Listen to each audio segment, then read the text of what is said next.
So for this video, I'm going to mix things up and I'm going to do a reactionary video to the ever informative and not at all politically biased Sky News. Warning, there are some distressing images ahead. What we learned today that an alleged teenage terror cell allegedly called themselves soldiers of Allah and claimed they were ready to die and kill. The alleged teenage terror cell. Yes, that's a very catchy title. I mean, teenage and terror do start with the same letter. And if you use both of those things, it's catchy and it must be true. And they also allegedly called themselves soldiers of Allah. I'm sure you'll provide evidence upcoming. The police fact sheet tendered to court also alleged the male teenagers, around 15 to 17 years old, spoke about getting hold of guns and looking for abandoned houses to use. Okay, so the first question I want to ask is, as far as I'm concerned, isn't this case of these teenage children who allegedly says these things, aren't they by law not allowed to share this information? How did the Daily Telegraph get in contact with this information, and where is it exactly?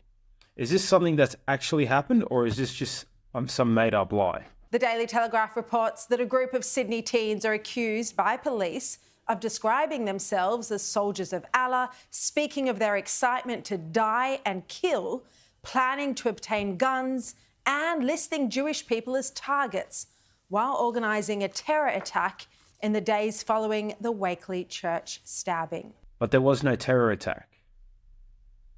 So what were they organising? The messages police claim were exchanged between those arrested are shocking. Nothing like your usual teenage chit-chat. These alleged text messages between these teenagers were utterly shocking. And there's nothing like the usual teenage chit-chat. I'm not sure if you've actually seen teenage chit-chat, but a lot of teenagers tend to say a lot of dumb things, especially when they're all in a group chat and they're all trying to egg each other on. And the Australian reports that Sydney's Jewish leaders were on alert on Sunday night after claims that the alleged terrorists had been planning to target their community. Now, one message police claim came from a 15-year-old reads, "I really want to target the Yehud. We will plan it."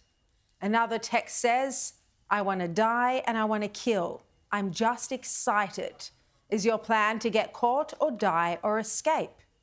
Now, that message allegedly from a 17-year-old on Signal on April the 20th after the Wakely stabbing and riots. Then another message from one of the teens on the same day, police claim says, "I was going to come in the junkiest clothes on Monday because I thought we were going to go stabbing." Now, one thing I want to point out is I want to get the formalities out of the way. I condone stabbing people.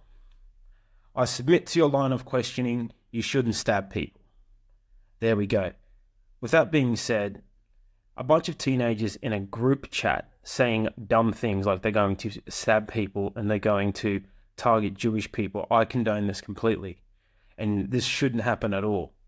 But this idea of propagating this image into society that Islam radicalizes teenagers because of a handful of few teenagers that say dumb things to each other in a group chat, or not actually providing the group chat in the full context so everyone can get the full picture of what's happening. If you wonder how teenagers have been radicalised to such an extent in Australia, this beautiful, bright, peaceful country we're so lucky to live in, then instead of blaming Elon Musk, as a starting point might be the indoctrination session at the University of Sydney on Friday.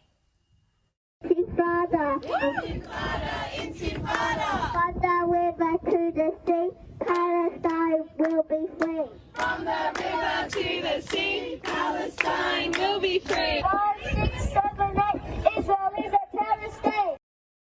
Also sitting there and saying that Israel is a terror state, is against terrorism, you morons. And it went on and on. It went on and on. They're saying that they're against terrorism.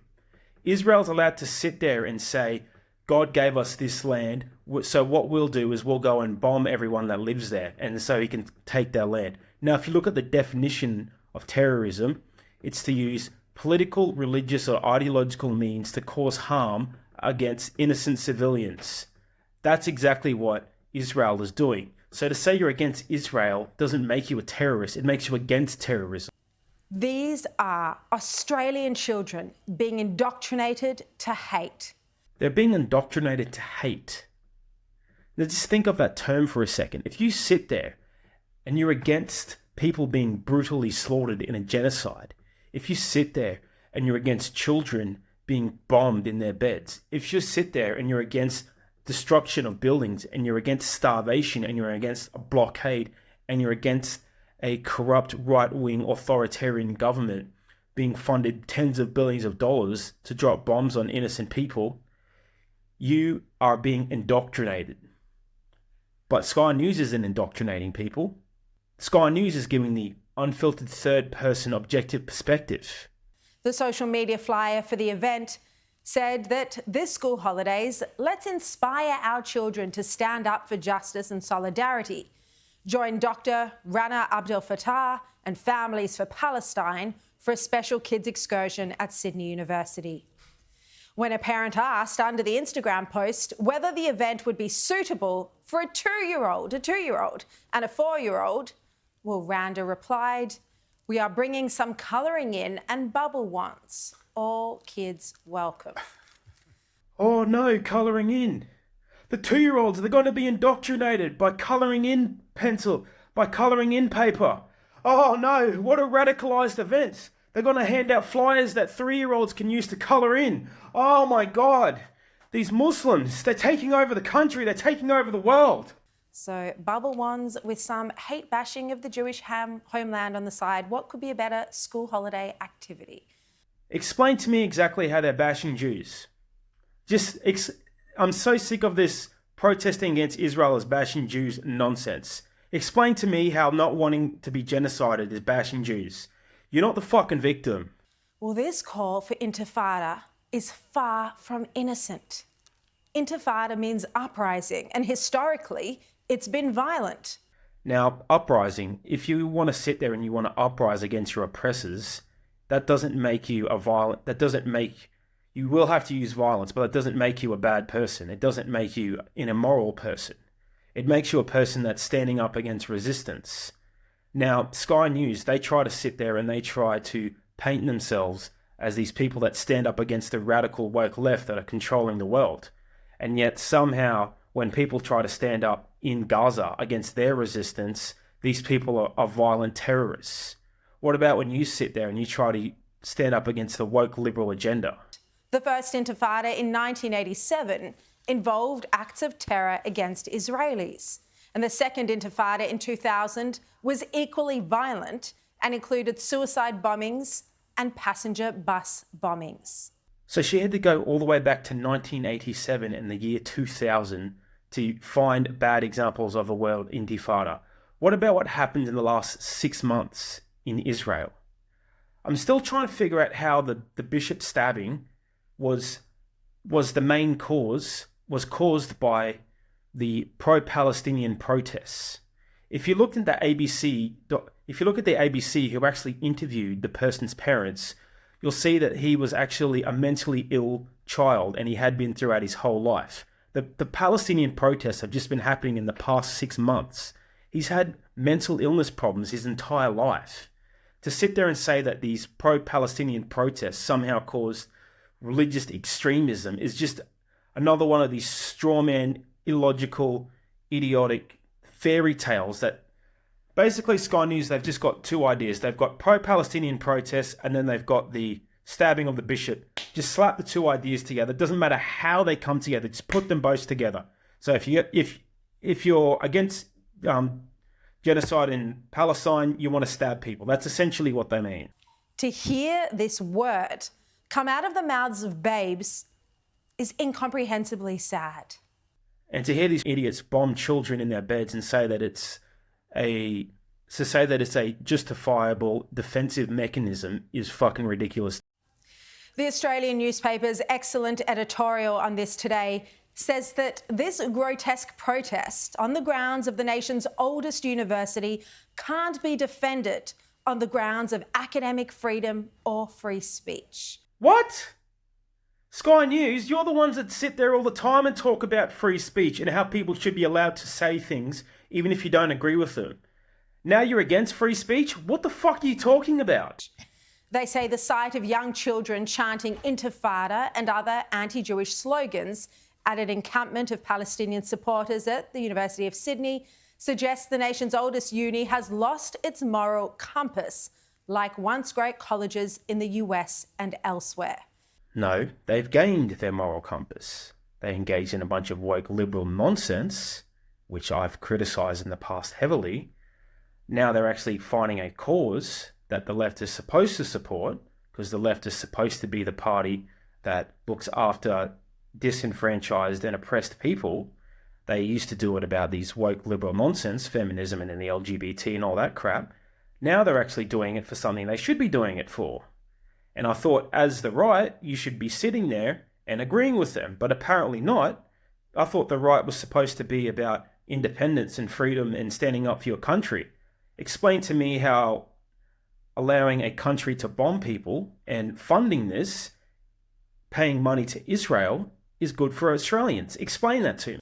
At a time when teenage activism is a serious problem, inducting children as young as 10 in hate speech is fostering the atmosphere for religiously and racially motivated violence. Isn't Sky News the guys that sit there and criticise the left when they use the term hate speech and radicalized racial violence when it's not actually happening? I thought Sky News were the ones that criticise this stuff. Apparently now you use it when it's convenient for you. Also, it's not racially motivated violence. It was a mentally disturbed 16-year-old kid who'd had violent history in the past, who'd been suspended from school, who had been removed from school for bashing kids, has now stabbed the bishop while using Islam as an excuse, which I've already condoned and say you shouldn't do. So there's no racially motivated violence.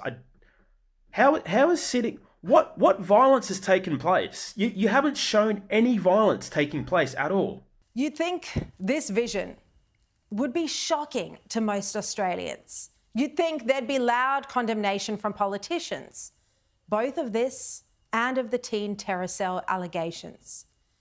But the Australian's former editor-in-chief Chris Mitchell writes today that it's clear the federal government is tiptoeing around Muslim extremism, partly out of concern for social cohesion, but also because of the large number of Muslim voters in Labor seats on the outskirts of Sydney and Melbourne. What is a teen terror cell? That's another question I have. Is this just lazy reporting by Sky News? Okay, so if they both start with the letter T, it sounds really punchy and people will just believe it because our consumer base brains are basically full of fucking mush. And why should Albanese condemn peaceful protests, even if he himself agrees or disagrees with it? Isn't Australia meant to be based on these values of free speech, even though we don't have the same free speech laws as America? But aren't we in the West? Don't we pride ourselves on free speech? Are politicians meant to come out against peaceful protests? What are you talking about? But despite these shocking allegations, both about the alleged teen terror cell and the children chanting hate, we've heard no outrage from the Prime Minister. Imagine if children were chanting racist slogans that offended Indigenous Australians or the Islamic population. You know he wouldn't be silent. There's no children chanting racist slogans to say we want an uprising against our oppressors and the Palestinians want their land back and Palestinians want to be oppressed and Palestinians want to be stopped being occupied and they want to stop being bombed and they want to stop being starved. That's a racist chant. This bait and switch that the Israelis are constantly pulling, that just if you attack us, you're also attacking the Jewish state. There are thousands of Jews that have come out against the Israeli state. It's a state. It's a country. It's not a race of people. What we've just seen here in Sydney in broad daylight is the same indoctrination of children that happens to Palestinians in Gaza, where they're brought up to think that Jews are the enemy. Whoa. Did you just say that children in Australia are being indoctrinated like the children in Gaza? First of all, let me point it out. The children in Gaza have spent their entire lives in a concentration camp. They've been bombed, they've been starved, they've been not allowed to have their own hospitals. All their hospitals have been bombed. They're not allowed to have their own airport. They're not allowed to have their own seaport. You want to sit there and say that children in Australia attending a peaceful protest are being indoctrinated like the children in Gaza? This is the absolute height of indoctrination that you're performing right now. This is propaganda. Explain to me, the children in Gaza, they've spent their entire lives being enslaved, and you want to sit there and say that they've been indoctrinated? Well, the Israelis, they control how much food these children get. They control what comes in and out of Gaza. These children are being destroyed in real time. They're being blown to pieces.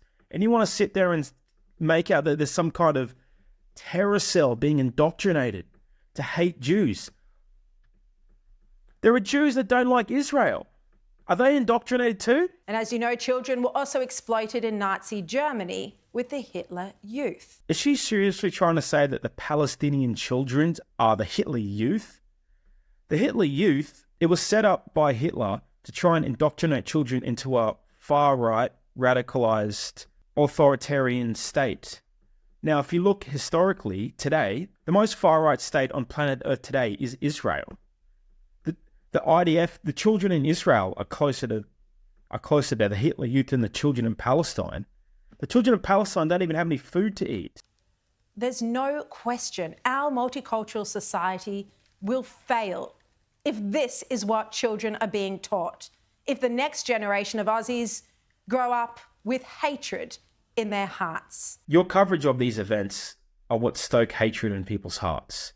People coming together and protesting against what's happening to the Palestinians, what's happening to the death of over 30,000 people. This is what's going to happen. This is what's going to draw people apart. You can't sit there and endlessly antagonize people, and when that person reacts, all of a sudden they're the ones perpetuating hate.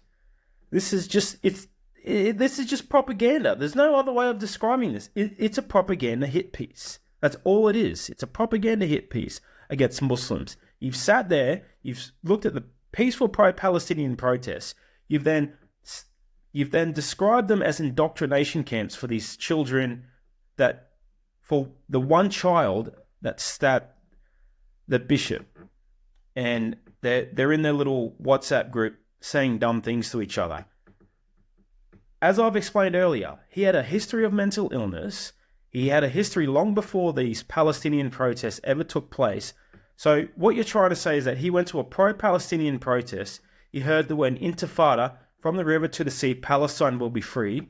He sat there and listened to this, and then he thought, I'm going to go stab a Christian bishop. That makes no sense whatsoever. This despicable display and the claims about the alleged teen terror cell leave me terrified for the future of our country. And it's all under Anthony Albanese's watch. Political leaders who should be guiding young Australians and strongly defending our values are silent. They are strongly defending their values by not allowing right-wing neocons like yourself try to censor them while also pretending to be for free speech. If you are there peaceful protesting and you allow people to peacefully protest, that's defending the values of Australia. That's defending the idea of someone can say something I don't like, but I'm going to allow them to do it anyway. That's defending the values of Australia, you imbecile. They're looking the other way, launching a deflection war against an irrelevant tech billionaire and thus allowing extremism to flourish. They're putting their own political agenda and the politics of division ahead of their obligation to protect all Australians and give us all the right to live in peace, free from harassment or fear of attack. Well, that was mind-numbing. This is another brilliantly, eloquently spun piece from the neocons over at Sky News. Now, she also mentioned right at the end about Elon Musk and how Albanese wanted to have the video of the stabbing taken down. Now, I want to make it clear that I don't want the video of the stabbing to be taken down, and I don't like these draconian laws that the Albanese government has put up with their new anti-censorship group. I'm not 100% sure what it's called. I haven't looked fully into it, but I'm no favor of this. However, where was this when the video of the Bondi Junction stabbing was not on X? I've looked for it everywhere. Where was this outrage when that wasn't allowed? When a man that killed 6 people and stabbed a 9-month-old baby, where was that video? Why aren't you protesting for that video to be taken down? So to be left up, I apologise. Where is your outrage then? Is it because he's a white Australian wearing an Australian rugby jersey and you can't use it to spin your anti-Islamic hate? Sky News is an absolute joke, and anyone that sits there and thinks that they're for free speech and to think that they're for us, they want to pretend that they're for the little guys. They're not. They're owned by the Murdoch. They're owned by Murdoch and his merry band of misfit toys, and all they do is they propagate whatever position the government or what the media corporation wants them to push. If you actually sit down and listen to Sky News, you understand that they're no better or they're no worse than the loony left that they sit there and criticise. Anyway, I'm Mr. Kangaroo. If you want to see more reactionary content, let me know. If you want more funny content, if you want content that's more of a compilation of videos put together, let me know. Leave a like, leave a comment, and react.